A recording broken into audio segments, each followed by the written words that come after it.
Welcome to the MMA Roadshow, episode number 178.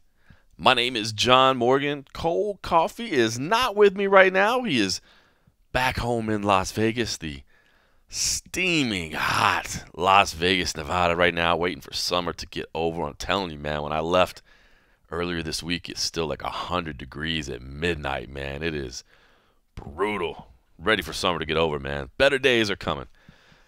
I, meanwhile, am in Lincoln, Nebraska for UFC Fight Night 135. Gaethje versus Vick. Hanging out at the host hotel right now, the beautiful Lincoln Marriott Cornhusker Hotel, downtown Lincoln, Nebraska, just around the corner from the state capitol, just around the corner from the University of Nebraska as well. So kind of a college town, a small town to say the least. I actually flew into Omaha and drove here from Omaha. Took an Uber rather from Omaha, and thought I was going to be kind of like ridiculous. And bottom line, I was just being a mileage whore, man. I wanted to be on American Airlines and get my miles and get my upgrades because I'm a mileage whore like that. But a lot of other people did the same thing. This is a really small airport here, and so the cities that are the number of flights that you have available and the cities you can fly from, not a lot of big choices. So yeah, actually flew into Omaha, Nebraska, and then took about an hour Uber up here to Lincoln. So it's a small town. It's definitely been a little bit quiet here in the downtown area. The students are just making their way back to school, I guess. Unfortunately, not here for a football weekend. We're right around the corner from the big stadium, huge stadium. Of course, I don't think Nebraska quite the powerhouse that they were at one time. I remember when I was a kid, it was a solid football program, of course, and I guess fun fact that has been verified, when that stadium, which I think the stadium holds around 100,000 people or so, and when it's full to capacity, that stadium alone would qualify as the third biggest city in the state of Nebraska. So pretty crazy to put that in perspective. And a little personal tie here to Lincoln. My granny was born in Lincoln. She is since left this world, but she was a huge part of my upbringing, to say the least. So shout out to Granny. Happy I could be here. Beautiful weather here in Lincoln, Nebraska. It's been a good week so far. Sitting down on a Thursday night, as we always do, to do the MMA Roadshow. Turnout has been good. Local media, we had, I came in on Wednesday, did some interviews. All those are up on YouTube. If you want to check those out, they're up on MMA Junkie as well. But did a handful of interviews, sat down with 8 different fighters. And so that was just me kind of rolling solo. Then today, this morning, was the media day, and I'll be honest, I really wasn't expecting a huge turnout. I mean, this is, again, a rather small town, but hey, there were probably a good six or seven cameras maybe at the media day today. A little bit of traveling media. None of the national sites other than us are here, but some traveling media from the area, surrounding areas, and then the locals showed up as well. So definitely nice to see the turnout. They were certainly most interested in Jake Ellenberger, and by proxy, I guess, Brian Barberina as well. Got kind of a lengthy scrum also because he's fighting him, but Jake's the local boy, so they're certainly always looking for the local ties. I mean, they definitely spoke to Justin Gaethje and James Vick as well, but their keen interest was in Jake Ellenberger, so a big draw here for him. We'll talk more about that fight later, but good turnout by the local media. So that's been interesting to see. The arena that we're going to be at, Pinnacle Bank Arena. Of course, this is the first time for the UFC in Lincoln, so I've never set foot in that facility. But it's only 5 years old. It's I guess built as primarily the home of the basketball team here, but of course does concerts and whatever else as well. But a big building, man. It seats a good 15,000 people or so. It's only 5 years old, so modern amenities. So anxious to get in there and check it out. But as far as attendance and that sort of thing is what we're expecting. It's going to be one of those lower bowl only type shows. It's kind of what you expect on fight nights. It's interesting, man. The UFC does like to play these big venues, but for fight night events, they're not expecting to go in there and sell 10, 12, 14, 16,000 tickets. So they scale down the building a little bit, wisely, as you should. But it is interesting. You compare and contrast. It's fun to go back and forth between the promotions. But when you see Bellator's frame of mind, they'd rather play a 3,000 seat venue and sell it out, and have it look good on TV, and maybe have the costs a little bit lower of not having that big venue. whereas the UFC likes to play the bigger venues. Of course, the bigger venues will pay money or at least offer some concessions to the UFC because it is such a high visibility tenant.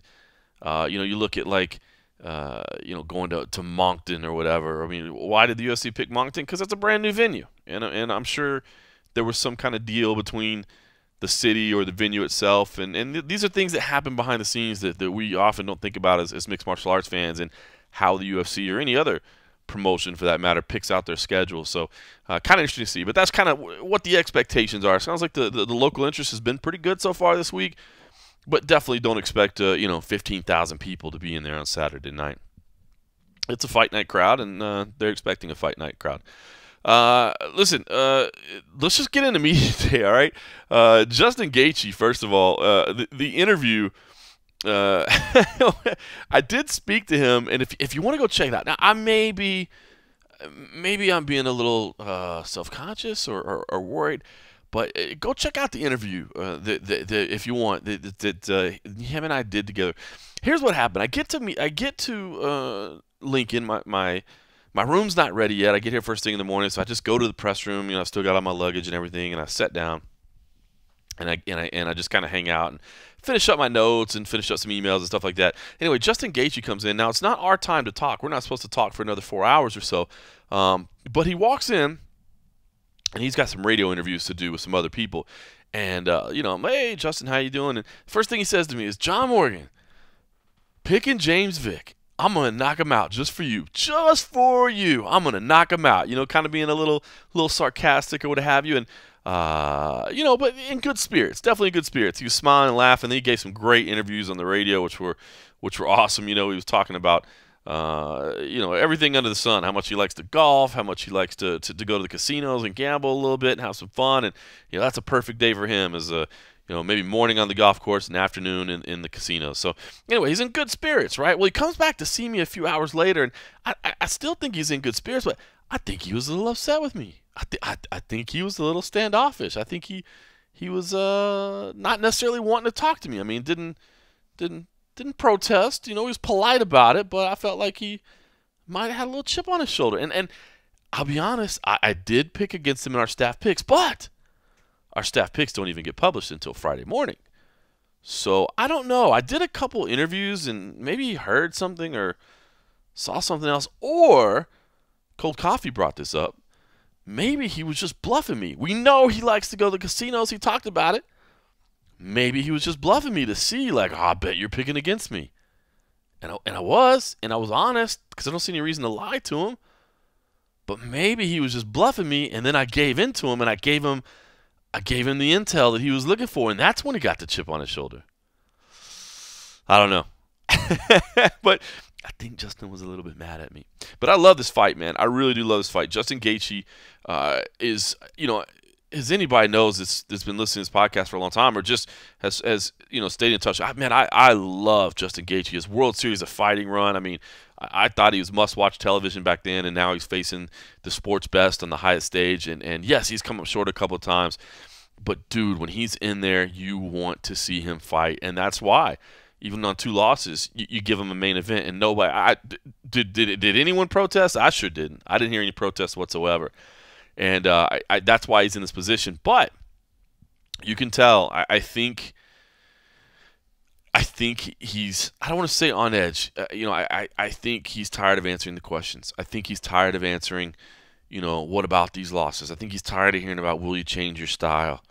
I think he's tired of hearing about all that. And I think he really wants to win. He really, really wants to win here. And in the past, he said, hey, I'm a prize fighter. I'm here to make money. But, he wants to be a champion as well. And I think he realizes this is a very important fight. So here's what I'm going to do. I want you to hear the Media Day scrum. Now, it's still a lot of my questions. Again, there was some local media, which was a good turnout. But, they don't know the sport that well. They're there to really just kind of collect, quotes and that sort of thing and just use what they can. So it's mainly my questions. But I want you to hear a little bit here of Justin Gaethje and what he had to say today at Media Day. Well, Justin, I know you're not a big fan of James as a person and some of the things he says. What about as a fighter? I mean, are there things that you look at him that you admire? No, I don't admire anything about his fighting style. point fighter, constantly going backwards. But right now he's ranked number 10 in the UFC, so he's definitely it's going to be a big challenge for me. I got to go out there, I got to get a W, be a little bit more patient than normal, pick my shots. He doesn't like to get hit. He gets hit going backwards, and that's the worst way to get hit. So when I do touch him, he's gonna feel it. He's gonna not like it. Do you feel like there's anything that he does specifically that you do have to concern yourself with, that you have to watch out for, the position you don't want to be in, or Yeah, he's got good Darce chokes, good guillotine chokes. I don't need to stick my neck in there and get caught one of those. And I know you're talking about being a little more patient, but I got to ask you, if you had the choice of going in there, one punch knockout and being done in 10 seconds, or having a back and forth 5-round brawl like we know you can, and walking away with $100,000 in bonus checks, which one would you do? I'll take the one punch knockout and take my 50 grand and be happy with that. If he can last 8 minutes, he gets 50 grand too. Is it easier to get motivated for a fight after all the trash talking compared to previous times when you fought Alvarez and Dustin? No, I'm a competitor, and I've lost 2 in a row, so I don't need any extra motivation right now. I need to go out there and I need to prove to myself, prove to the world that Eddie Alvarez, I can't say it enough. They're 2 of the best in the world in the lightweight division. I was right there. My life would be a lot different right now if I got those W's, but I did not. That's the way it goes, and I'm content with the way those fights went. Those are the way I wanted to fight those fights. Those are the game plan I went in to fight those fights with those guys. So yeah, I mean, I don't regret anything I've done. Yeah, I could have taken them down maybe once or twice, but again, this isn't the fight to go out there and again stick my neck in there and get Darce choked or even get stuck in that position. That being said, does your fighting style change at all, or do you use more of a wrestling going into this? No, I don't know. I have no idea.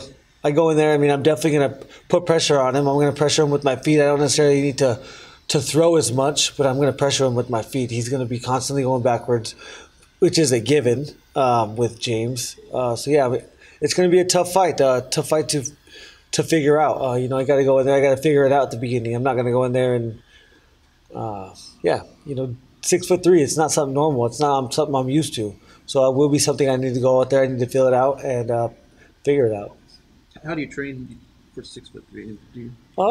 Train with a lot of big guys. Yeah, I mean a lot of 85ers, a lot of 70s, a lot of 70-pounders. Went to Vegas for a week. Trained with Extreme Couture. I've been training with the Elevation Fight Team in Denver. So they got Neil Magny. They got a bunch of tall guys there. I guess in any of your fights so far, like you're wrestling, you're All-American, you got UNC, and you haven't, you're in straight boxing, go for the knockout each time. I mean, Is that after these losses to Eddie and Dustin, I know against Michael and knocked him out, but does your mindset and your thought process in the ring change a little bit as you enter this fight, as far as not having maybe your chin out there a little bit as much and going for that knockout right away? Yeah, I never have my chin out there. I mean, if I am going to take a punch, I'm aiming to take it on the forehead, but I've used my wrestling in every single fight. Every single one of those guys tried to take me down, and they couldn't. I scrambled out of each and every takedown that they attempted. So that's what I do. That's how I wrestled. Okay, and I mean, some wrestlers depend on ground pound a little more. I mean, do you see yourself maybe thinking that no idea. Pound's a possibility? I don't know, guys. It's a fight. You guys, if you've ever been in there, if you have a lot of plans, then you're an idiot because shit will hit the fan real quick. Especially when you're counting on something and it doesn't happen. Then what do? Do you have a plan B? Do you have a plan C?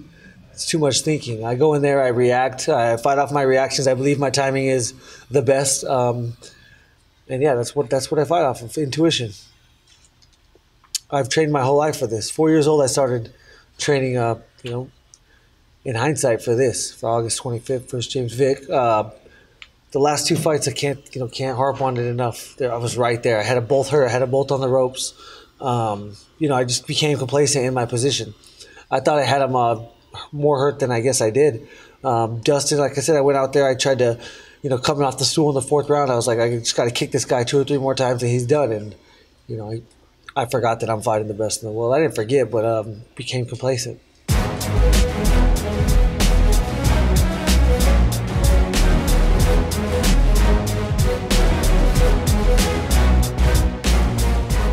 All right, so that's Justin Gaethje breaking things down before his fight. And I tell you what, man, as we're getting close to this fight, now again, if you want to watch the one-on-one interview I had with him, that's on YouTube. It's on MMA Junkie as well.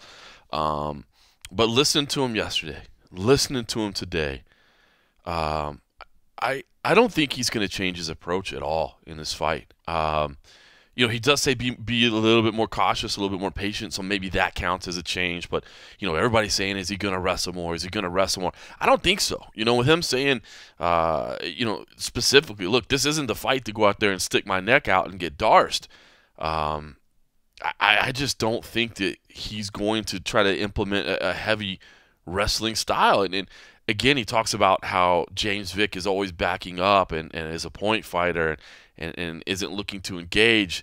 It sounds to me like Justin's going to be aggressive. Like he feels like he's going to have to push forward, that he's going to have to kind of make the fight happen, so to speak. So I don't think we're going to see changes from Justin Gaethje like everybody is thinking. Now, that doesn't mean that we won't down the road, and that doesn't mean that he can't win with his style, because his leg kicks are nasty, his power is impressive, and if he can get if he can get James to back up, to the fence or what have you, and unleash. I mean, there's a lot of things that Justin Gaethje can do here. He's dangerous. He's dangerous, and this fight is a 50-50 fight to me, man. It really is. I ended up leaning towards James Vick in our staff picks, but I was torn. So, but if you're still trying to break it down, if you're still weighing it out in your head, it looks like that she's, not willing to change anything in terms of the wrestling. And I think, while he may have kind of suggested that he would to some degree, I think he's now committed to the fact that, tipping his hand a little bit and saying he's not. So I do love the fact, too, that he admits, hey, man, if I do get punched, I'm trying to take it on the forehead. He said that before, but I love that. And it's true, man. If you can get punched in the forehead, it's not the chin. It doesn't knock you out. It can certainly cause some equilibrium. And there's a better chance of people, breaking their hands as well. So, but it always makes you laugh to hear it. And I will say, too, Justin makes some great points. And, again, I think he's a little bit annoyed in answering the questions. I think he's a little bit annoyed of having to kind of deal with it and deal with the talk of the losses, but his points in saying, hey, listen, I was fighting world-class guys, top-level guys, and I had them hurt. I was close. So it's not like I was getting blown out of the water and I don't belong at the upper echelon anymore. No, absolutely. He's not saying that at all. He's saying, listen, I was there. I was right there. And in fact, had a chance to win these fights, and it just went wrong. So he's not taking away from those guys or making excuses, but saying, hey, listen, when you're evaluating me, remember that I was competing with these guys and almost had them beat. And that's true. Sometimes you just look at the losses and you go, man, is he a little bit shop worn at this point? Are these battles starting to add up? And, yeah, man, maybe they are, maybe they aren't. Is he a little bit more chinny? Is he a little bit more suspect? You can't fight like that forever. We've always said that. Even in World Series of Fighting, we've said that. But he's saying, listen, I'm still there, and I almost won these fights. So it's interesting. I love this main event. The main event is going to be all action, but I love the fact that there's a lot at stake for these guys, and I think they're both kind of at different points. All right. Meanwhile, you got James Vick, who he's been, I don't want to say begging for this opportunity, but saying for quite some time, like, hey, what about me? I know you got these guys out there, but what about me? I have earned the right to face some of these top-tier people. And he's getting that opportunity now, and I think he's happy with it. He said, listen, I'm in a main event. I'm getting to fight somebody that's solid. Now, these two guys, clearly don't like each other that much. Clearly they've had a lot of going on back and forth. Gaethje seems to have a little bit more disdain for Vick than the other way around, but Vick has, been pretty personal with the human punching bag comments and the Homer Simpson stuff, and yeah, so it is turning into a little bit of rivalry. I can say, UFC staff is always professional about making sure that guys aren't in the same place. They're really good about doing that. I mean, you see the occasional clip here and there online where things just happen and people cross paths, but UFC staff is always very, very good about scheduling things so that opponents aren't near each other in the same place for any reason, other than sheer coincidence and sheer free will. They don't schedule them to be in the same area. And there was a possibility the other day, because of some kind of late shuffling that was going on, that they were going to be in the same area at the same time. And the operations team was kind of like, well, they're both professionals, and maybe it'll be okay. and somebody immediately said, nope. Have you heard these guys talking to each other? Like, no, no, no, no, no. Let's not have these guys anywhere near each other. We'll wait until it's time to face off. So they have kept them apart, and again, I think this is going to be a good fight, but I think there's real meaning to this fight as well. Yes, it's not a #1 contender fight, but it's certainly meaningful for each of these guys in their personal journeys, as well as, you know, some future standings in the lightweight division. So James Vick was the next one to come speak to us, and couple things I want to talk to you about with this, but what we'll do first is let you hear the James Vick. Now, if you know James Vick, his weight cuts are not good, man. He never looks good the day before weigh-ins and at weigh-ins. His voice changes tremendously, very, very noticeably, when he's going through his weight cuts, and that certainly happened here. So listen to James Vick first, and then we'll share a couple other things that happened behind the scenes. The most important question we got to know: are there any Vick's picks outside of the main event? I mean, have you been breaking down the rest of this card? You know, I haven't went in super deep on the card. I haven't decided, honestly. I'll release them Saturday. Nice. Check my Twitter. Have you made the move on you? Or are you still monitoring the line? No, on I'm you, waiting for the line to drop. When the line comes down, I'm betting the house. It's coming down slowly. I see it. It's coming down. So since I look all skinny and always at weigh-ins, hopefully people like, oh, you know, everyone thinks, oh, he had a bad weight cut. Then it'll come down even more. That's the plan. You do always look rough on weight cut. How are you feeling right now? I mean, it sucks. It's never good, but I mean, it's not any worse or better than usual. It's basically the same as always. How much further do you have to go? I only got 5.5 pounds left, so I'll do like three more tonight, and then maybe 2.5 in the morning. When you get to these moments, do you think, I'm not long for 155 anymore? I'm too tall. I'm too big. I got to maybe move up. Well, you always think that, and then they write that check, and then I'm like, okay, I can do this again. Honestly, a lot of my stuff comes from my diet. Honestly, I have a bad diet. You know, I'm not even going to lie. You know, if I'm not quite as big as people think I am, I'm very tall. My bone structure is very small. I eat a lot of sugar, man. I'm a sugar addict, like literally, like it's a problem. So if I cut down on that, I'd probably walk around a good 10, 15 pounds lighter than what I naturally do. So if 165 ever did come around, would you be like one of the first ones with your hand in the air? Oh, for sure, for sure. Do you ever consider 170? Oh yeah, I mean my goal is to become a world champion. You know, defend it a couple times and then move up.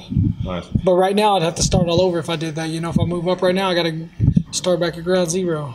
Last thing for me, I want to ask you what you think about Justin's kind of rhetoric he's thrown out there this week that, you can't go through the test that he has. Yes, he's got some losses, but, those guys were top of the food chain and they dug deep, and you don't have that within you as your character. What would name one fight that I've given up in? Even the fight that I lost to Benil Dariush, I went out like a fucking warrior. I got knocked the fuck out, but I didn't give up and I didn't quit. You know what I'm saying? My body would function anymore, but I fucking kept fighting, Name one fight I've given up on. He's delusional. Everybody in the top echelon of the UFC has heart. All of us have heart. Why do you think we're here? So he's making a serious mistake if he believes that. He's also making a serious mistake if he thinks that I'm not ready for that war. He thinks that I believe I can avoid that war. I know I might not be able to avoid it. I could go in there and knock him out quick and catch him quick, but I might not, and I'm fully aware and mentally prepared for all that.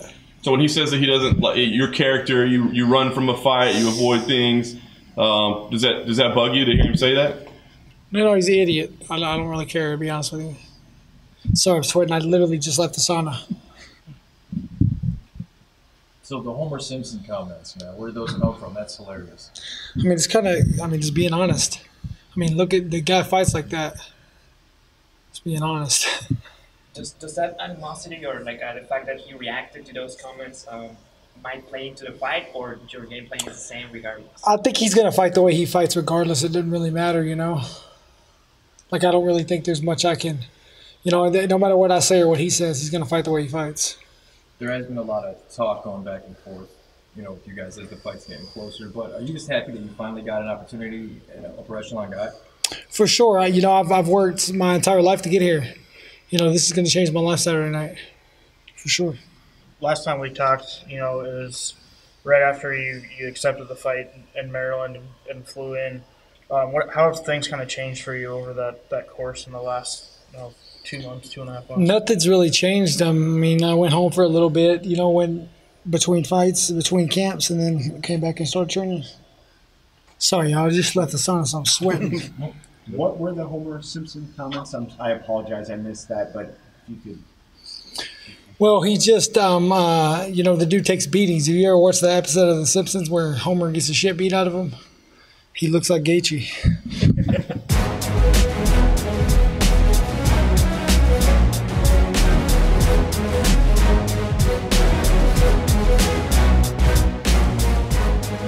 All right, so you hear James Vick. Of course, he's a little upset at the storyline that has been tossed out there by Justin Gaethje that Vick's not ready for this test, that he's not being able to handle the pressure that's going to be coming his way. But I want to share you some things, and you may have seen the video. Again, the video of that is on YouTube and will be on MMA Junkie soon if it's not there already.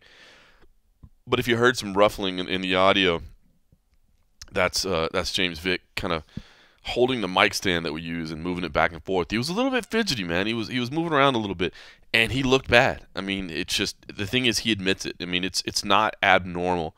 He looks very, very skinny, like bad every time he weighs in, and it is a little bit jarring.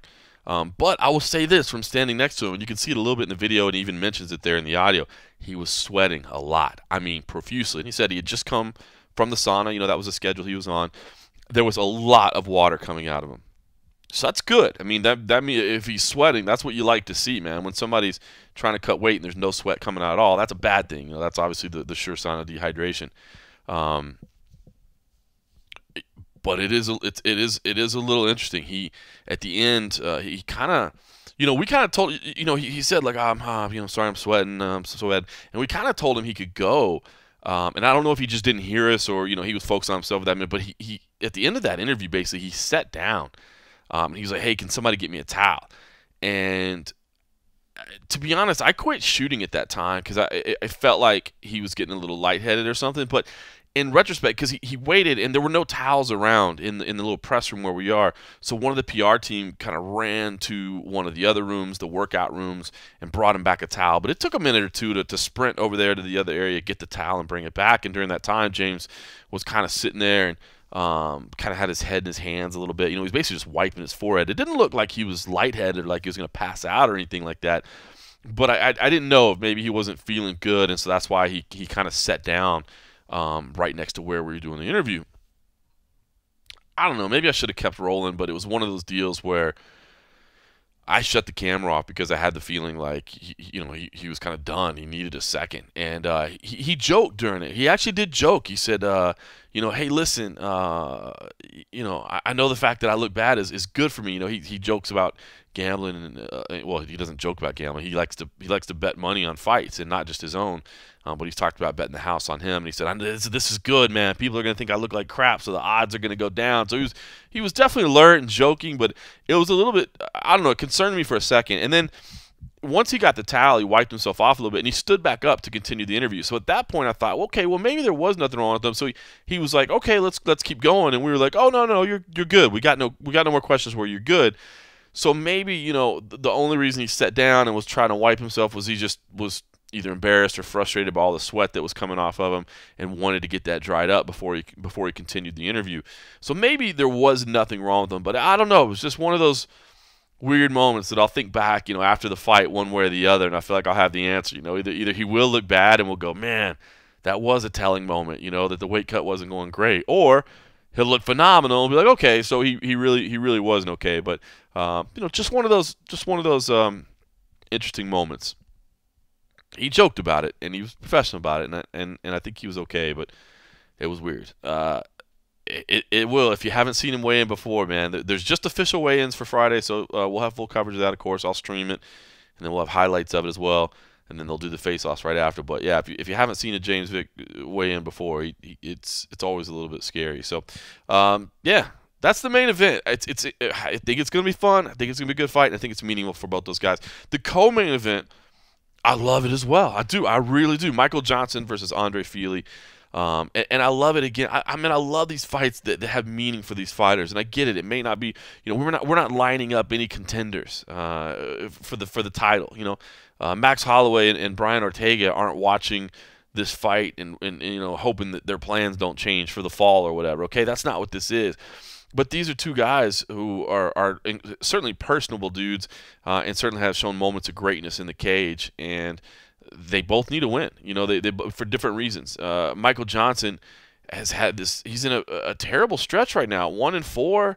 Was winning his last fight out, but ended up losing to Darren Elkins. The comeback kid, or I don't know if you can call him a kid anymore, but the comeback specialist that he is, losing to Darren Elkins. Meanwhile, Andre Fili, always been one of those kind of highly touted team alpha male guys, and has had some great moments, but has also had some failures and has struggled to gain consistency. And so he wants to get a win to prove that, hey, listen, I've been in the UFC for a while now, and I'm ready to contend. I'm ready to be a relevant player in this division, not just somebody that has a funny nickname and some cool tattoos. He wants to matter in the division. So first up was Michael Johnson. We spoke to Michael Johnson, and you have to ask him. I mean, what's it like for him? Because I think Michael Johnson is incredibly talented. I really do. We've seen some great things out of him. We've seen some great moments out of him. And again, the last fight, man, he looked good against Darren Elkins, but he ended up losing the fight. It's people always talk about him with Khabib Nurmagomedov. Khabib Nurmagomedov, he touched up Khabib, right? I mean, that's what a lot of the reason people are saying that Conor McGregor has a real good chance against Khabib, because they point to the Michael Johnson fight and they say, look, Michael Johnson's not that level of striker, and he touched him up a little bit. Of course, then you had the amazing fight with Justin Gaethje as well, and Michael Johnson. I mean, just incredible stuff from both those guys. So, yeah, I mean, Michael Johnson, and I said 1-4. I apologize. 1-5 is the stretch that he's in right now. Man, tough spot. That he's got the skills to compete, and he's got the athletic gifts to compete, but he's hit some roadblocks along the way. So, had to ask Michael Johnson about that, what the mindset is like, what this means to him. And here's what he had to say. Mike, talk to us what the mindset's like for you, man. I mean, the stress that you're having to deal with. You're a talented guy. You can compete with the best in the world, but you just haven't been getting the results. What's the mindset been like for you? Man, my mindset, my last few fights, I haven't been fully focused enough, and that's what it is. But now this training camp, I've been really focusing just me, taking my time, really focusing on what I need to do, and just speaking everything in existence. I know how great I am. I know I'm better than these guys I'm fighting. I know I'm better than these guys I'm losing to. I just need to stay focused for 15 minutes, 25 minutes, whatever it is, and get back on the winning track. Because I really miss that feeling. It's especially when you're beating these guys and end up losing. There's no worse way to lose than that. I was going to say, I mean, Darren's kind of made it famous for having comebacks like that, right? But so is that the lesson you take, is that you mentally weren't there for a second, and that's when he was able to get the position? Yeah, absolutely. I mean, look, I got a stupid kick, I slipped and fell, and then kind of froze up a little bit, and then I tried to rush the situation, and it's just me in there taking my time and not thinking. So I just have to trust myself. I have to trust my training, and trust that I know I have the ability to get out of these positions and just be calm and cool in there. Nice. Talk about the decision to stay at featherweight. I mean, is this your division? Because I wondered, when you didn't win, if you think, man, that weight cut wasn't worth it. I didn't get a win. I might as well go back up to lightweight. So did you consider it all, and what made you say, no, I'm staying at featherweight? Yeah, I considered going back up, but everybody knows how stubborn I am in this sport. So I was like, nah, hell no, I'm not going back up. I got to get another win. So I'm going to put myself through the torture of getting down to 45 again. And, I can't just go into a division and run away after another loss. That's not me. I want to show everybody that, hey, I'm here. I can't compete with these guys, and I'm going to come take this division over and come back up and finish what I started at lightweight. So you plan on going back there at some point? Oh, yes. I definitely want to see, I've beaten two of the guys in the top 5. I've been beating all the guys in the top 10, so it's no reason for me to run away. I just wanted some new faces and a change of scenery. What do you think about this matchup with Fili? It's a great matchup. Fili's he's a great, talented guy. He comes from a great gym. It's my 3rd time fighting him, so that'd be fun. And he gets in there and he bangs. So it's gonna be very talented. He's definitely underestimating me. I've been hearing around here, so that's a bad thing for him. He's a fucking idiot if he's doing that. Hey, last thing for me, I want to ask, does this feel, I don't know, it's like a crossroads, but it's weird. Like I said, you've competed with the best in the world. You've been beating the best in the world, but you got to get the wins, right? Does this feel like a very important moment that you've got to prove that you still, I guess, belong? Yeah, absolutely, it is. I'm no idiot. It's a business, and you're only as good as what you're producing and what you're putting out. And I'm fighting on 3-fight losing streak, regardless of if I was winning them before, regardless of how I'm doing. That's just life, and that's how it is. So I have to come up, I have to compete, and I have to get this win. You know, I will get this win.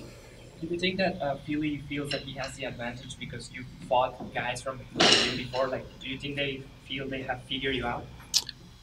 They might think they figured me out, but like I said, we're 1-1, and I was beating the last guy's ass until I made a simple mistake, and he just jumped on my back. You know, I knocked their coach out, so I don't see where he has the advantage or where he thinks he has the advantage.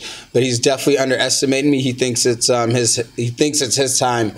You know, he thinks I've came and gone already, but no, this is my second breath. I'm in it to win it right now. I'm fully focused, and you guys are going to see the old Michael Johnson in there.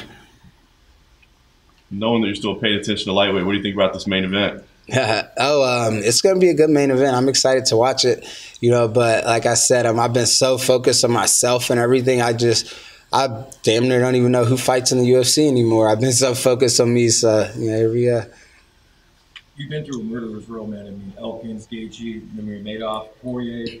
What do you think Fili rates with the guys you faced recently? Hey, you know, I don't look at my past fights. You know, I don't look at who I fought. I don't try to compare them to Andre Fili because when it all said and done, Andre Fili is the toughest guy I'm going to face because I fight him Saturday night. You know, that's the only thing I'm focused on right now, so I'm not trying to compare him to Diaz or Poirier or any of those guys. You know, Andre Fili's the topic and he's the objective. There are a million things demanding your time. Contact lenses shouldn't be one of them. That's why we're excited about a great new company called Simple Contacts that is making the process of renewing your prescription and buying contacts, well, simple. Simple Contacts is the most convenient way to get your contact lens prescription renewed and stock up on your brand of contacts. Get this, instead of taking time off and spending hours at the doctor just to renew your prescription, you can now do it online in under 5 minutes. This is vision care for the 21st century. Here's how it works. You take a quick self-guided vision test from your phone or computer. It's reviewed by a licensed doctor in 24 hours. You receive a renewed prescription and reorder your brand of contacts. So simple. If you have an unexpired prescription, you can use them too. Just upload a photo of it or your doctor's info and order your lenses in minutes for a great price. They do all the hard work for you. Buying more contacts has never been easier, and why should it be hard in the first place, right? That's why Simple Contacts was created. Simple Contacts offers every brand of lenses, and the prices are unbeatable. Plus, the prescription is just $20. Compare that with an annual appointment, which can be up to $200 without insurance. Shipping is free, and best of all, our listeners get $20 off their first Simple Contact order. To save $20 on your lenses, just go to simplecontacts.com/road20 or enter the code ROAD20 at checkout. I want to mention that this isn't a replacement for your periodic full eye health exam. You still need those occasionally, but it is the most convenient way to renew a prescription and reorder your contacts. Again, check out Simple Contacts and get $20 off by going to simplecontacts.com/road20. That's ROAD and the numbers 20. Or just enter the code ROAD20 at checkout. Save yourself time, money, and a headache with Simple Contacts.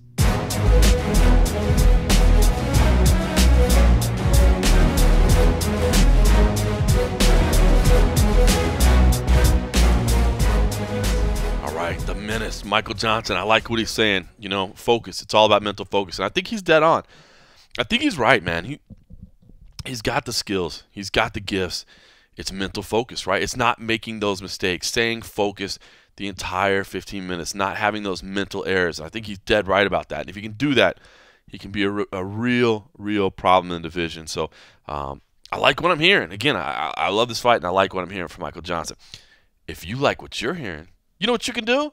You can do us a favor. Make sure that you log into iTunes and take just a couple of seconds to leave us a review. Make sure you rate us. Hopefully you can give us 5 stars. Leave us a review as well. Make sure you're subscribed, of course. You want to get that done. And hell, maybe even tell somebody else to subscribe. But leave us some feedback. I love reading it. Like this from my man, CD Busy. He left us 5 stars. Said, love this MMA podcast. One of my favorite MMA podcasts. John Morgan's the man. Thank you, brother. Keep up the awesome work. Thank you. Thank you, sir. You can also, if you have some constructive criticism, I'm okay with that. You can be like my man Matt Edge. He gave us 4 stars, and he said inconsistency. So let me start by saying I love this podcast. It would be an easy 5 stars if not for the inconsistency of episodes. One of the main reasons I started listening was for the and a half episodes. It is a perfect first-person experience of the fights and behind-the-scenes things people who didn't attend wouldn't know about in a laid-back, crack-open-a-frosty beverage kind of dynamic. I love the addition of cold coffee, too, even when his power won't stay on. I just wish they gave us some notice, being a tweet or whatever, to expect or not to expect an episode. You know what, Matt? That's fair feedback, man. I respect that. You're right. In a perfect world, man, and a half episodes will be every single week. And I want to get to the point that they are, but it is tough sometimes. Of course, a lot of responsibilities at MMA Junkie that have to be handled first, because that is, of course, what pays the bills. And sometimes it's just practicality. For instance, here, my flight leaves Sunday morning from Omaha, so I got to drive from Lincoln to Omaha, and I'm going to take an Uber at 7:10 in the morning. And, of course, the fights are going to end, I don't know, probably like 1:30, 2 o'clock by the time we get done with everything. Got to get back. It's tough. I'm saying it's a challenge, but it's not a challenge that I don't want to meet. And, in fact, I've even thought about just moving the podcast from recording on Thursdays to recording on basically post-fights, because I know, to be honest, as a fan, I would love that too. That's the reason I want to do the and a half episodes, because as a fan, that's what I want to listen to as well. Like, get a little bit of those notes from behind the scenes, talk about what just happened. So I've even thought about just moving the podcast there and doing it that night of the week instead. And, then maybe we could schedule, structure, change a little bit. So I don't know. Good points. I will say, though, don't say inconsistency. That's why it's and a half. 178 straight weeks, my friend. 178 straight weeks. Have never missed a single week of an episode since we started. Even through vacations, even through all that, we've so I would say, sir, that we are as consistent as anybody in the business, except maybe with the and a half episodes. So I feel you. I like it. All right. Much respect to both of you for that feedback. Hopefully, everybody else will log in and hopefully give us 5 stars and leave us some feedback, good or bad, either way. All right, let's talk about Andre Fili as well. Andre Touchy Fili. Listen, I love talking to him as well, man. The guy's attitude is phenomenal. And, again, he's shown moments of brilliance in the cage, but he's also had some inconsistent results as well. And he believes, listen, I'm getting older, you know what I mean? And it's time for me to deliver. It's not time for me to live on promise or to live on potential of what I can be or what I may be. No, it's time for me to get this thing done, and this is my moment to do it. And so we talked a little bit about that. I started out, and I went ahead and left this in because he is part of a movie as well. He had a pretty big part in it, from what I understand. Greenleaf. I want to make sure I got it right. Damn it! Hope I didn't get it wrong. Is it Greenleaf? Our man Rick Lee showed me the trailer for. Of course, Rick Lee has been in the business for a long time. Green Fever, not Greenleaf. What the hell is I talking about? Green Fever. Sorry about that, Mr. Rick Lee. I got that wrong. So Green Fever, our man Rick Lee, who actually was the first videographer at MMA Junkie. He's been around the business for a long time. He's working, doing some of like the embedded stuff like that for the UFC. As well, but on the side, him and Uriah Faber was actually a part of this project as well. They put together this movie called Green Fever, and Andre Fili was in it. And I started out just as kind of an icebreaker conversation to bring it up and let him talk about it a little bit. But he ended up having some pretty amazing quotes about his time in there and about his potential future as an actor. So I thought I'd go ahead and let you guys hear that as well, and then you can also hear the focus and determination and the fire that he has in this fight. And again, I think once you hear from both these guys, you'll see that while this co-main event may not mean a lot in the rankings right now, man, I think it means a whole lot to both these guys in their careers. And again, it's a fight just like the main event that I think could be a lot of fun. So Andre, do we have to dress you differently now that you're a big movie star? Do you want to be treated a little bit? Yes, things are gonna have to change around here. I'm gonna demand a little more respect. I'm just kidding. No, I'll always be the same street urchin. Well, talk about how the project came together. I mean, you did this movie recently. Yeah, so when you get to hang out with Uriah Faber, you get to do all kinds of cool stuff. That guy's got his hand in everything. So one of the companies that he has started, he's producing movies, and he has a production company, and there's this really cool movie that was being filmed called Green Fever. It'll be on Netflix, I believe, in next year. And they had a spot that the movie is about a home invasion that takes place on a weed farm. And so he said, "Oh yeah, I got a role for a sketchy weed trimming cousin." And I said, "Say no more. That's me. I was born for that role." I grew up in Northern California, so like I'm very familiar with sketchy cousins who trim weed for a living. Like I had to do no homework for the role. Like I was like, oh, I was reading the script, like, oh, I know these people. Like I grew up around them. This sounds like high school reunion for me. Like so it was it was a really fun experience. I got to play a character that was fun to play, and in a movie that was actually done really well. You know, you see a lot of fighters that are in movies, and you know, you've all seen it in it's like the B-rate action movie where the fighter jumps in, he throws a spinning back kick, he gets shot off screen, and he falls. That's it. You know, this was a movie that was really character driven. It had a really strong narrative. I have between 5 and 7 real talking scenes where I got to actually be a character, you know, and my character actually was important to the narrative. And so it was like a real acting job, you know, which is what I was looking for. I really enjoy acting. I really enjoy being creative in different outlets. So it was such a rad experience, and I'm looking to do it again. I got to work with a really cool production team, and they kind of do a lot of in-house stuff. So they're going to be doing a bunch of other films together. So as long as they have a sketchy cousin part in their movie, I'll be there to fill it. I was saying, any kind of sketchy weed trimming cousins. The thing about having throat tattoos is you get kind of typecast. Like I'm never gonna get to play like young dad, like at the PTA meeting. You know what I'm saying? But I could be like the sketchy cousin, or like I could be the guy who robs the young dad. You know what I'm saying? So I think there'll always be a spot for me, but maybe typecast a little bit. We'll see. Nice. Yeah. Let's talk about your fighting career, man. Obviously, you've been in the UFC for a long time now. You're a veteran, and you've struggled to get consistent results. You got great moments, and then letdowns. So, give an idea kind of what the focus is and the thought process for where you are in your career right now. I feel great. Everything's coming together. I feel like I'm really at the peak. I'm the best I've ever been right now, and there's definitely been ups and downs. But the thing that I've really started focusing on, especially I feel like maybe this past year, is just focusing on what I can actually control. You know, like people ask you questions about your last fights or where you see yourself, or your opponent's last fights, or how he's performing. I don't give a shit about any of that. Like the only thing I can control is my preparation and my performance. Like I can control myself. You know, like that's hard enough. Like making sure that you do everything right.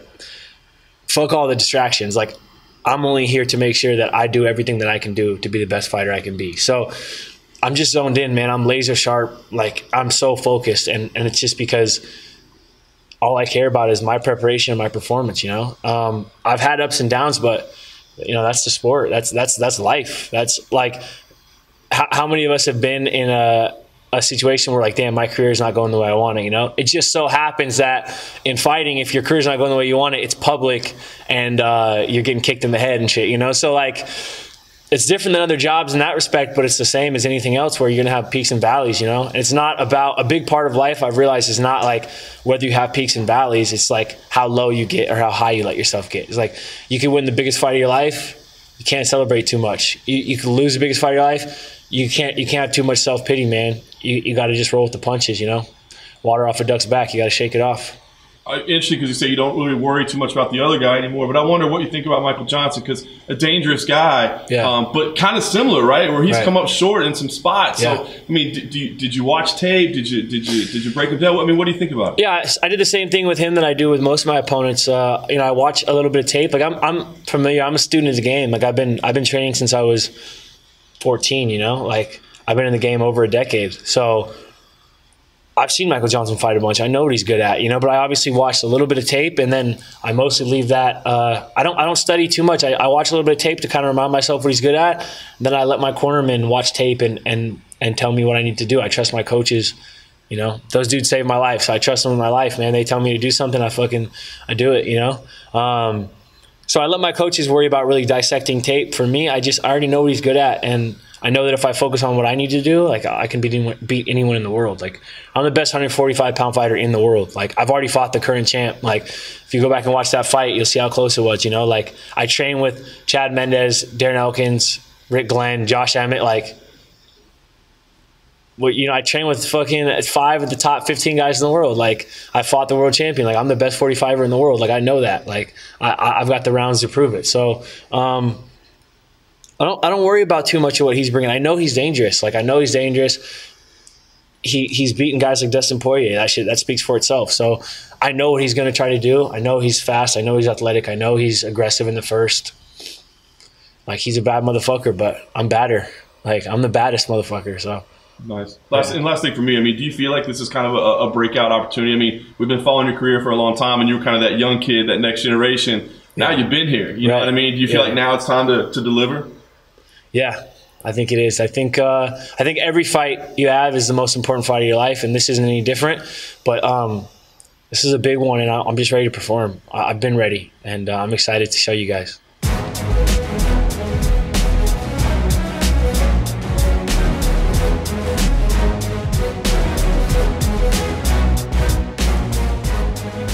All right, so that was a very passionate Andre Fili there.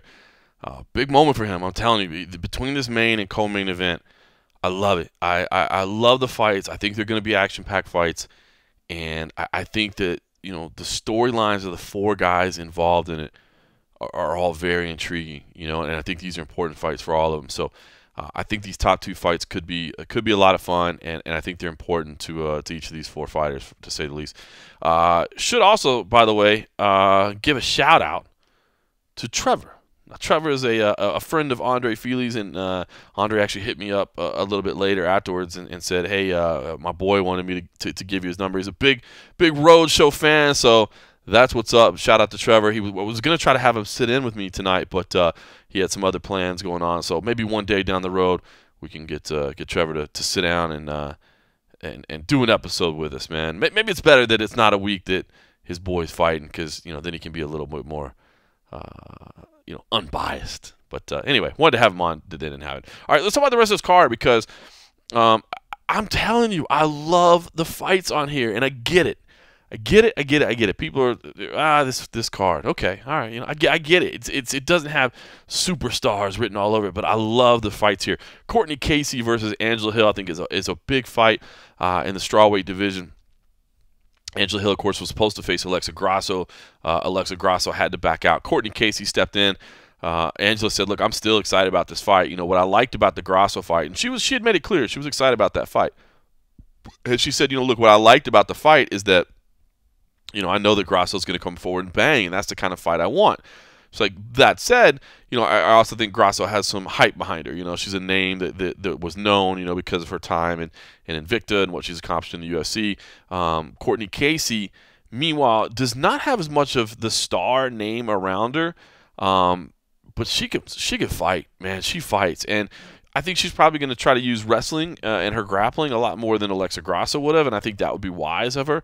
But Courtney Casey's as tough as they come. Man, she has lost some heartbreaking decisions, and I've always been a fan of Courtney Casey. She did fight amateur and Tough Enough, and I got to call some of her fights, and it's always fun when you see somebody at that level and you see them continue to develop. It's hard not to kind of follow their career with a little bit of extra interest. But I think Courtney Casey's a phenomenal fighter, and I think she's been on the short end of some decisions. Now, that said, I do believe there's some tactical switches she can make. I think sometimes she lets off the gas a little bit. I think she's too comfortable fighting from her back sometimes. I think she's too comfortable fighting moving backwards sometimes. And it's good to be able to fight from those positions. But, man, you just got to realize that moving backwards and being underneath, it makes it difficult for you to win rounds in the judges' eyes. I'm not saying it's impossible. It is possible, but it does make it more challenging. You need to be the one being the aggressor. You need to be the one in top position. Judges just don't, you know, rightfully or wrongfully, they just don't reward those positions very often. So a big fight there. And I think these two ladies, you know, their records maybe don't indicate the type of skill they have and how they're developing in their career. You know, a lot of these women, and Angela said it when we were talking to her this week as well, is like, listen, man, a lot of us got into the UFC earlier. They added these women's divisions, and there weren't that many pro fighters around because there wasn't a place for them to make money doing it. So a lot of these women came into the UFC with smaller records than you might expect from their male counterparts. So they're having to develop right in front of your eyes, and they're having to do it on the highest stage. And I think both these ladies have done a fantastic job of developing. I think this is going to be a fun fight. Brian Barberina versus Jake Ellenberger. Big fight there as well. Jake Ellenberger is one of the nicest guys you'll ever meet, and he's incredibly open and honest about the struggles that he's had as of late.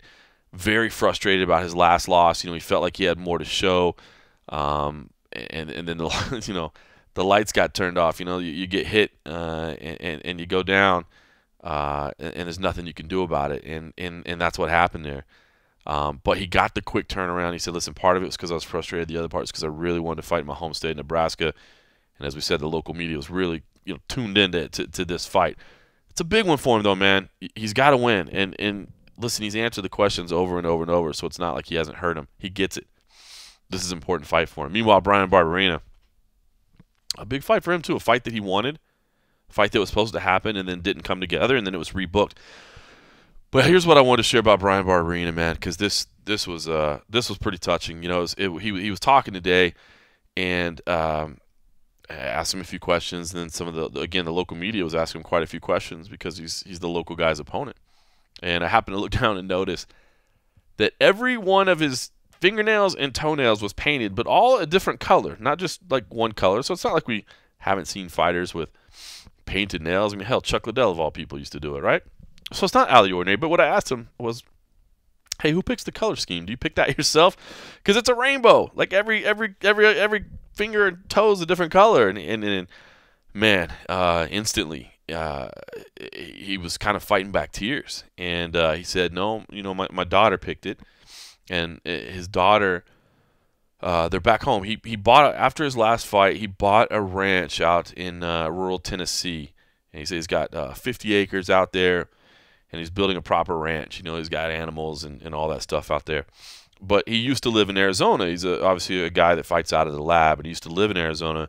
But they decided to move out and get some land and that sort of thing. But he still trains the lab. So for the first time ever, this camp, he had to leave home and go away from his kids to do his camp. And he talked about how difficult it was. It was the first time he was doing that. And his daughter, actually, he has two sons and a daughter. His daughter started kindergarten this week, so he had to miss her first week of kindergarten, which anybody that's a parent will know, kind of how tough that is, man, to miss those milestones and those marks.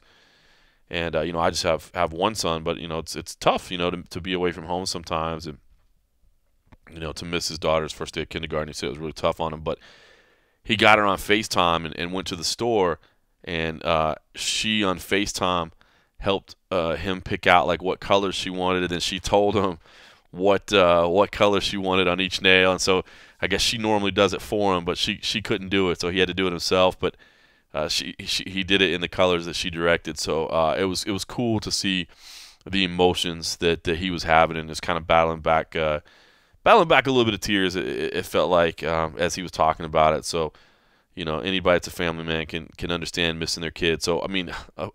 Again, an emotional fight here. You got Jake Ellenberger, the hometown guy, who's on a string of losses, man, who needs to win to prove that he still belongs in the UFC against, it's Brian Barberina, who's done well for himself and is buying this ranch, but now, he's having to go away from his family for camps. And, man, it's just I love the human side of that. I love the human side. Brian Barberina, a big favorite, according to the odds makers, and I think that's probably accurate, but we'll see how it goes.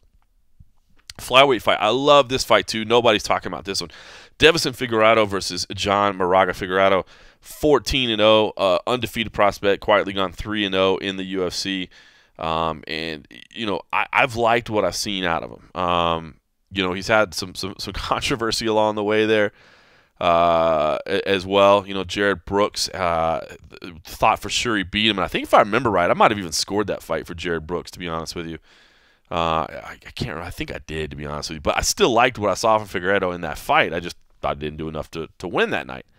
But I like Figueroa a lot. I think he's got some skills. And John Moraga, as tough as they come, man, he's always game to fight. You know, he's had his ups and downs. He's had some emotional moments as well.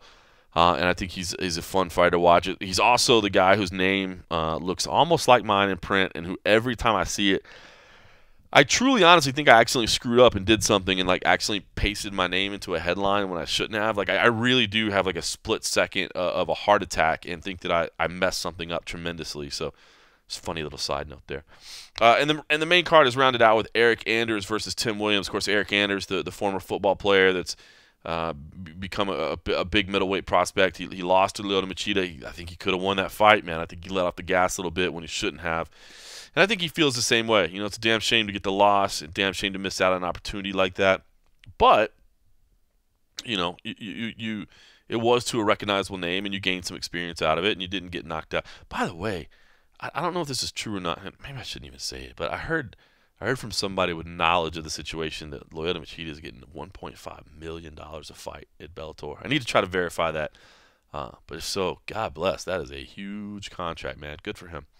But anyway, Eric Anders, the former football player that I think at one point wants to not be the former football player. I think it's supposed to be a pretty nice piece on him on UFC Tonight this week, but I didn't get a chance to see that. Him and Nick Saban, of course, the college football coaching great. So, but he's going against Tim Williams. Tim Williams, kind of an unknown, I think probably to most people. You know, he's on The Ultimate Fighter twice. Didn't win either of the seasons. Made it to the UFC earlier this year. Lost his debut. But I talked to him anyway. I talked to him earlier this week. I wanted to talk to Eric Anders. I hadn't talked to him in person before, so I wanted to meet him in person. And I figured, well, let's talk to his opponent too. And man, Tim Williams struck me as just a really good guy, man, and a guy that's still working full time, doing some kind of scaffolding work, you know, construction sites and that sort of stuff. You know, carrying around iron and building scaffolding and stuff like that. And he's something that he still does full time, and he's balancing that while he chases his fighting career. But he did actually took 4 weeks off for this fight, so it's the first time he's taken that much time off for a fight. Normally it takes like a week and a half off. And at that point, man, that last week, I mean, you're so busy with travel and weight cut and, you know, media and paperwork and all that stuff. I mean, what are you doing anyway? So this is the first time he's ever, you know, quote unquote full time been focused on the preparation for a fight, at least for 4 weeks. Now, he's got a tall order in Eric Anders, man. Eric Anders got a lot of hype around him. Even after the loss, I think a lot of people are expecting big things from Eric Anders. But, you know, I think this, again, a big middleweight matchup. I'm telling you, I like this card, man. It's not the sexiest card in terms of names or what have you, but the stories, the fights that are on the line, man, they mean something. So the prelims are in FS2. Now, it seems like stuff gets moved around sometimes, but FS2 is where these are supposed to be, so make sure you find that ahead of time. Warley Owls versus James Krause. Good fight here, man. Warley Owls, I think, is somebody that's a little bit overlooked because most of his fights have been in Brazil. Now, he does have the fight, the victory, I should say, over Colby Covington, so that's kind of a signature win there for him. I'll never forget Colby Covington, you know, walked right by me in press row after that fight, and I don't even know if he meant for other people to know. I mean, in fact, I think I might not have even reported it right at first. But Colby, you know, said he had some torn cartilage in his ribs, and so obviously that made movement very, very tough. So Colby has kind of always written that off as like, dude, I was injured and I would smoke that guy now. Warley Owls, meanwhile, has always said, nah, dude, I've got that win over you. And of course, Warley has been calling for that fight again, saying, hey, let me have that one back. You know, you think you should have beat me? Okay, then let's run it back. Let's do it again. So, you know, Ward at least has that in his back pocket, but, you know, he hasn't had a lot of action in the United States. So, you know, a lot of people haven't had a chance to see him fight. Now, he's on a 2-fight winning streak, and man, I did an interview with him in English this week. I'd seen some post-fight stuff. I kind of remember. I've talked to him a couple times, not many. I tried to do an interview in English with him. He struggled a little bit, but it's a hell of a lot better than my Portuguese is. But he's trying to learn. He is, and he's trying to get more well known. And listen, he does say, "Look, I know I was born to be a champion. I'm going to do this. I am going to I'm going to be champion someday, and I know that, and I believe that with all my heart." And you can tell he does believe it. So a big fight there. Meanwhile, James Krause. Sat down with James Krause this week, and man, you know, I see him coaching a whole lot, and he's moving up in weight, and I don't know. A lot of that made me wonder. You know, all of a sudden you're coaching, and now you don't want to cut all the way down to where kind of your most success was, even though you've had some wins there. You know, where's your head at? What are you feeling? You know, what are you thinking? And so I had a chance to sit down and talk with James Krause, and it's kind of an in-depth conversation, but he had some of the greatest answers, and I think some of the obvious, you know, well thought out answers and honest answers. And so this was a conversation that we had on the first day I got here on Wednesday, and I don't know. I thought you guys might like to hear it because I think there's a lot of real truthful stuff. All right, James, well, let's talk about Lincoln, Nebraska, first of all. I mean, it's kind of familiar grounds for you, so I wonder, I mean, does that do anything for you? I mean, when you're in a familiar environment, does it do anything for your comfort level or how you feel leading into a fight? I mean, not really, no. I think that I drove here. It's 3.5 hours for me, so I think like I can I guess, I don't know, take more clothes, bring more stuff because I don't have to fly. I don't have to worry about the, you know, the check bag fees and all that stuff. So I guess it's more convenient. You know, like I can stop along the way of the trip, especially being at 70 and not 55. I don't have to, you know, kill myself to get the weight. So in terms of like home field advantage, I would assume that more people are going to be cheering for me than him. I've seen crazier things happen though. So the random guy from Brazil getting the fans in Nebraska. Yeah. All right. Well, you mentioned the 170, man. I mean, this is kind of the big story I think of this fight in a lot of people's minds. Talk about the decision to go to 170, because normally when guys make changes like this, it's because they're having failures or they're looking to reinvent something, right? Here you are having success, and you make the call anyway. Yeah, I think so. I think that 55 is not hard for me to make. When I say not hard for me to make, like I don't have difficulty cutting the weight. It's the process to get there that, you know, I'm at 1,300 to 1,800 calories a day, and that's, I mean, it's, you know, it's not fun. I walk around at 190 plus, and I'm fairly lean at that weight. You know, like I'm not fat or anything. You know, but I think that what really did it for me. And I've had people kind of tell me this, like my coach has been big on it for a while now, and other people have suggested I do it as well. But for me, the moment was after my last fight when I fought Alex White. I was sitting there, I thought I won the fight. You know, I won. It wasn't pretty, I won though. 2, arguably 3 of the rounds, and I was sitting there, and you know they're holding both of our hands, and they're about to announce the decision, and I was like, man, I don't give a damn if I win or lose. I just want to go home. You know what I mean? And that's a problem. You know what I mean? That's a problem whenever you no longer care about winning. You know, whenever you don't care about winning and losing, you're just ready for everything to be done. You know, and I think people say that I'm different, obviously, at 70. I don't really mentally see the difference, but I'm starting to see the difference in my answers. So, for example, when somebody asks me, like, how are you feeling 5 weeks? At 55, my answer is typically like, I'm just ready for it to be done and go back to my normal life. You know what I mean? And my answer at 70 is like, I feel good. You know, I feel good. For the first time ever, I feel like an athlete because I've made the decision to go to 70. You know, when I fought Tom, it was at 70, but I was a 55er, just not cutting as much weight. I knew I was going to go back down, so I didn't want to lift a ton and put on a bunch of weight that I was going to have to cut anyway. But I was able to add a little bit of muscle. You know, I didn't have a ton of time to do it, but I was able to add, in my opinion, a noticeable amount of muscle. You know, it's not a ton, but it made a difference. So I think for the first time, I feel like an athlete going into a fight. And I know at 55, I don't think there's going to be very many people that are as physically dominant as me just because of my height and body mass. But at 70, I don't think I'm small. You know, I look around, I see some of the other, you know, I see Ellenberger on the card, I see Barberena on the card. I don't feel like those guys are any bigger than me. You know, I really don't. You know, Alves is a big welterweight, and I'm excited for that. You know, I look forward. I think what intrigues me most about it is whenever I face off with my opponent at 55, I usually look down on him. You know, typically lightweights 5'8", 5'9". I look down on him, and mentally in my head, I'm like, no matter what happens, you are not going to be more physically dominant than me. I'm obviously the bigger, and I feel stronger there. You know what I mean? At 70. Whenever I feel like whenever I look across at Warley, whenever we finally do face off, it's going to be my brain that gets me through everything. You know, I won't be as physically dominant, so it's a new challenge to me. You know, and it's kind of got me fired up. You know, it's new, and I'm excited to be here. You know, and it's something different. and I really enjoy challenges. It's kind of fired me up again. You know what I mean? Like it's kind of got me going. So I'm excited to be at 70, and I feel like I'm going to retire here. You know, I don't think that I'll go back to 55 ever again. You're a student of the game, no question about it, man. Do you think this is like a mental thing that maybe athletes need to get over? Because, I mean, every fighter has the same story, right, where they hate depleting themselves. It's a grind. It takes the passion away. But everybody, I think, is afraid to give away that size or strength by moving up a division. Yeah, it's yes. I mean, a lot of these guys come from wrestling backgrounds, typical in wrestling to do. And it's such a, you know, for me at 55 it was hard because I felt like that was one of my biggest advantages. I'm so much bigger than everybody I fight. But like, are you really, does that really play, you know, let's say the 10 pounds, let's just say 10 pounds, and that's a big difference, 10 pounds in a weight class. If I'm 10 pounds heavier than the guy, I walked in my last fight at like 184, I think, at 55. So I'm big at 55, you know what I mean? Let's just say 10 pounds, even 15 pounds. But am I 10 or 15 pounds heavier and 100%? I didn't feel like I was. You know what I mean? Like I feel like I was fighting people at 55 on 80%, you know, 75%, whatever.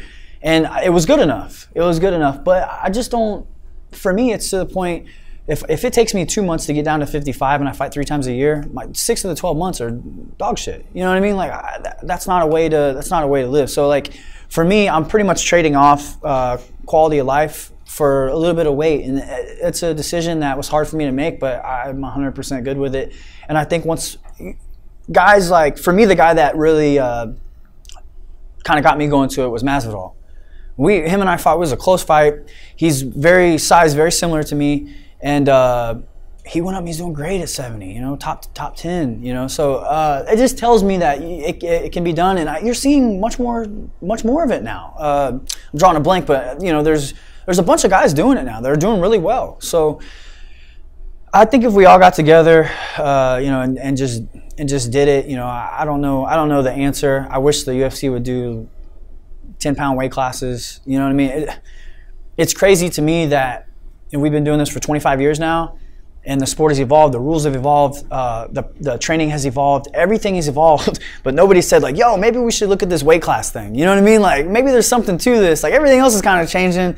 Maybe we should at least look at this. Nobody's done that until now. You know what I mean? And I don't think it's even going to happen while I'm still fighting. But my hope is for the younger guys coming up, I hope it changes for them. You touched on one thing. You talked about quality of life and decisions. I wanted to ask you, where does fighting rank for you right now in your life? Because I see you a lot in other people's corners. You know what I mean? I see you coming for contenders fights and for other people's UFC fights. And it seems like that's something you're really passionate about, right? So where does fighting rank for you in terms of life? And of course, you're a family man as well. Yeah, of course. When you say fighting, you mean competing? Like me personally competing? Exactly. Well, right now it's #1 because I have a fight on Saturday. But I thoroughly enjoy, I've had a lot of fights. I've been fighting pretty consistently for 12 years. And I really, really enjoy coaching. It's a passion of mine. And I'm not done fighting yet. You know what I mean? But when I am, coaching is obviously going to be where I'm going to go. It's something that I'm super passionate about. And I feel like, I don't know, I have no idea when I'm going to be done. But I feel like the game is just going to, you know, the game is going to tell me. And I'm not the guy I won't be the guy that it'll take 3 losses in a row. You know, it's a feeling, I think. You know what I mean? It's a feeling, and it's a drug because it's the highest highs and the lowest lows. And people chase that just like they chase meth or whatever, you know, drug of choice is. You know what I mean? It's a drug. And it's in my opinion, the most difficult sport in the world to quit. So I feel like the second that I get that hint of like, maybe you should be done, for me, that's when I'll cut it. You know what I mean? That's when I'll cut it. And I don't know when that is, but I feel like the game will tell me. And once that happens, I'm gonna go. You know, I'm in coaching already, but like I'll dive even deeper into that. So yeah, I mean, I enjoy competing, but they're very hand in hand for me right now. I love both of them very much, and it's difficult to be great at all those things, but I dedicate my life to the sport, you know. So you figure it out, you know. No doubt. All right. Well, you got this big fight in front of you. Yeah. Give me an idea. Orleans, hardcore has been following his career. No, tough guy, right? Mm-hmm. Casuals to be honest, probably don't know that much about him. So when you got the matchup, I mean, were you okay with it? Were you disappointed? What'd you think? Yeah, when I first initially got the matchup, I didn't really like it. It's a tough fight. He has not much notoriety here in the States, and I said this earlier. It's not a shot on him. It's just, you know, he doesn't. He's a Brazilian fighter, won the Ultimate Fighter. He's got a lot of notoriety in Brazil, just not here. So, but after diving in deeper, you know, I look at his resume. He's got a win over Covington, Taleb, you know, some other guys as well. He's tough, man. He's good. He's really good. He got a great guillotine, good striking, powerful, and he's getting better. He's making adjustments along the way. You know what I mean? So, for me, I really enjoy the challenge. I like kind of being. I feel like I'm like the David here and the David versus Goliath. You know what I mean? I look at I look at him, I'm like, that's a big dude. You know, I like that though. You know what I mean? And I think I'm a little bit more riled up about this fight than I normally am. You know, typically on fight week, it's like, it's another fight.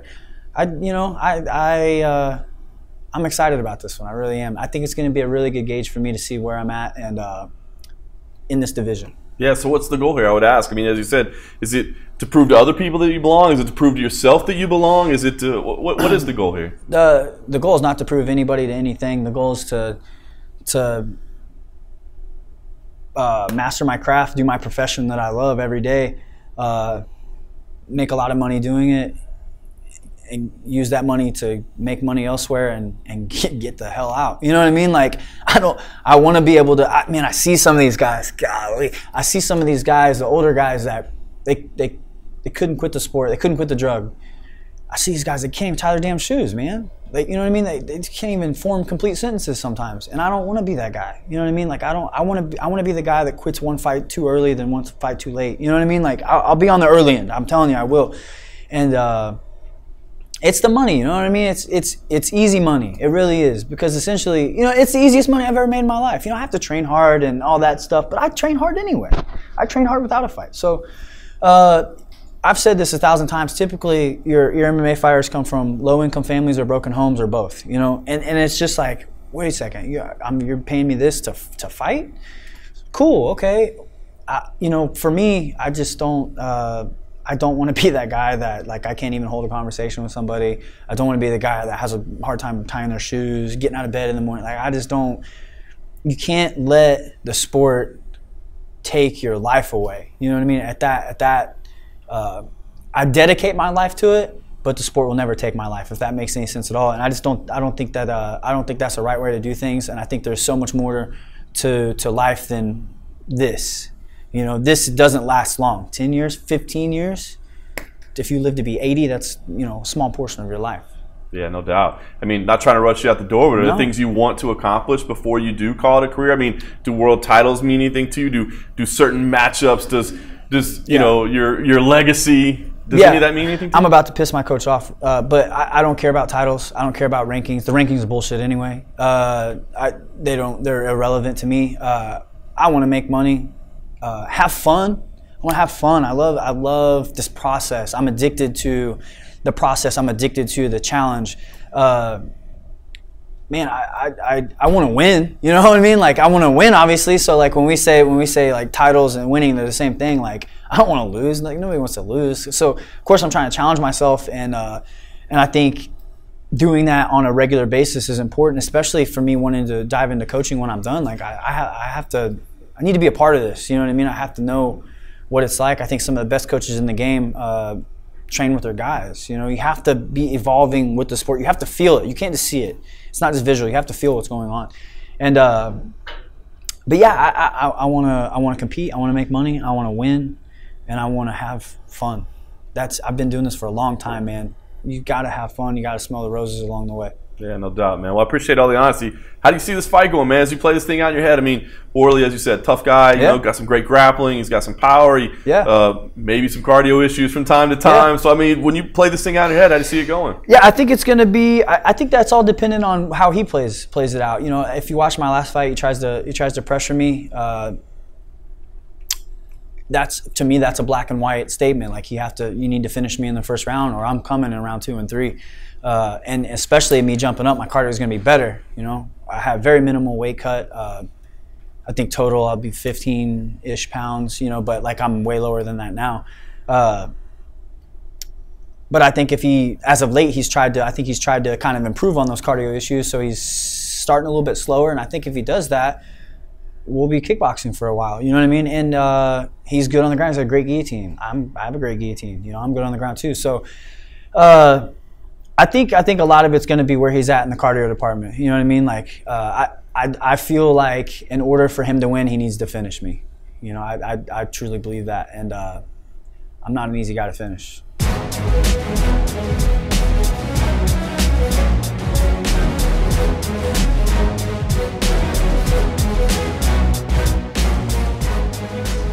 All right, so James Krause admitting, you know, that he does consider what's next, but he still has a lot of passion for what's here, and I just love the way he phrased stuff. You know, like I'm not going to let this game keep me around longer than it should, and you know, talking about how it's easy money. What's kind of funny here is that this is the easiest money I've ever made. I mean, you think about what these guys do for a living, and it's crazy.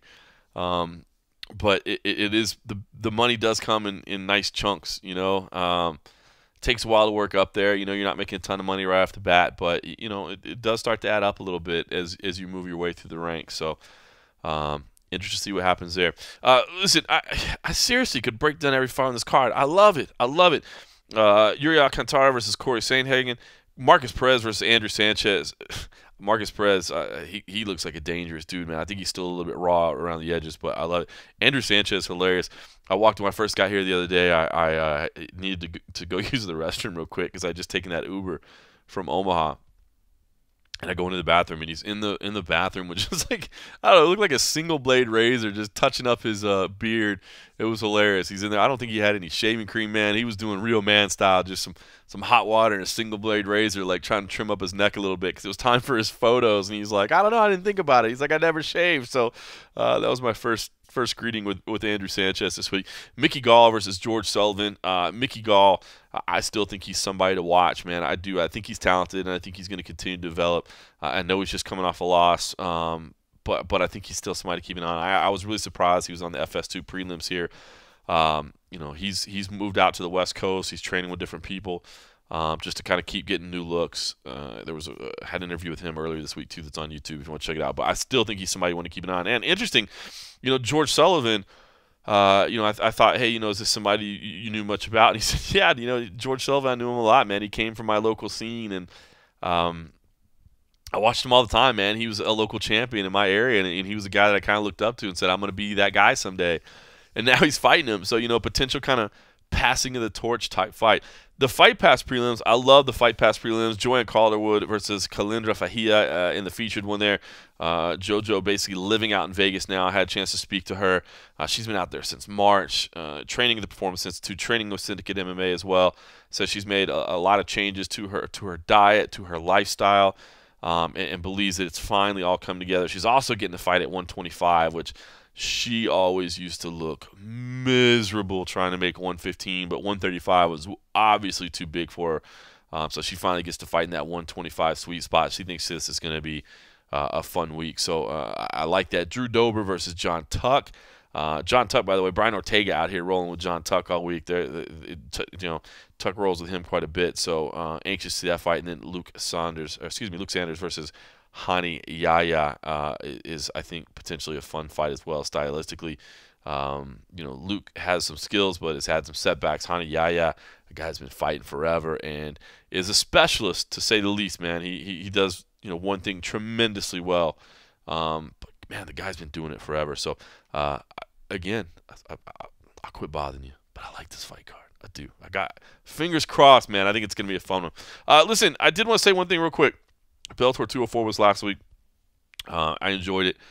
The story was definitely, all in terms of clicks, was James Gallagher all week long. No traffic about it, or no question about it. Biggest traffic guy by far, despite the fact that Darren Caldwell, a champion, was there, and despite the fact that he was trying to start a two-title run of his own. It was James Gallagher leading in, and it was James Gallagher leading out, man. And people took a lot of pride in him getting knocked out. And I don't know. I just want to say I respect James Gallagher. I really do, for throwing it out there, man. The young kid, and a lot of people say, oh, he's just a Conor McGregor clone, and maybe that's true, you know, but there's a lot worse people to pattern yourself after if you've worked side by side with him, man. You've seen the successes that he's had both in the cage and in the financial realm as well. So I respect Gallagher for putting it out there, man, for being that cocky guy, for being that brash guy. I know it rubs some people the wrong way, and I totally get why, but it makes people tune in. It's no guts, no glory. You know what I'm saying? You got to put yourself out there in order to get people to care about you. And that doesn't mean you have to talk trash. It doesn't mean you have to act the way he does, but you got to do something. You got to put yourself out there. And he did that.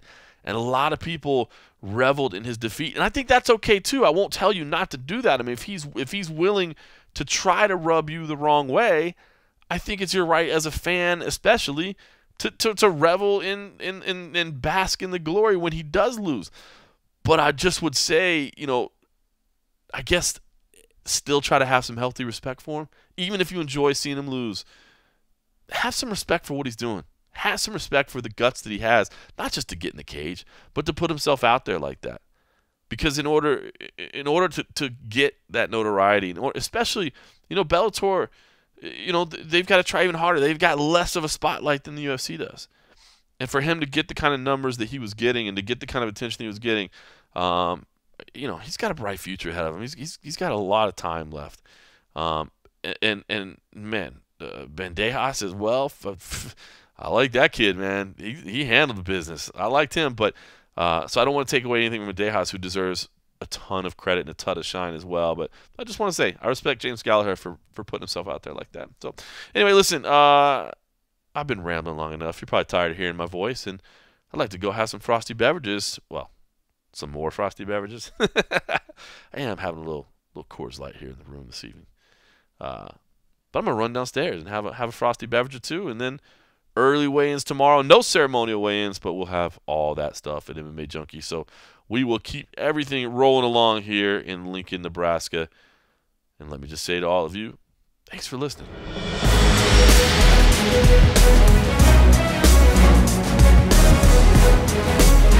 be right back.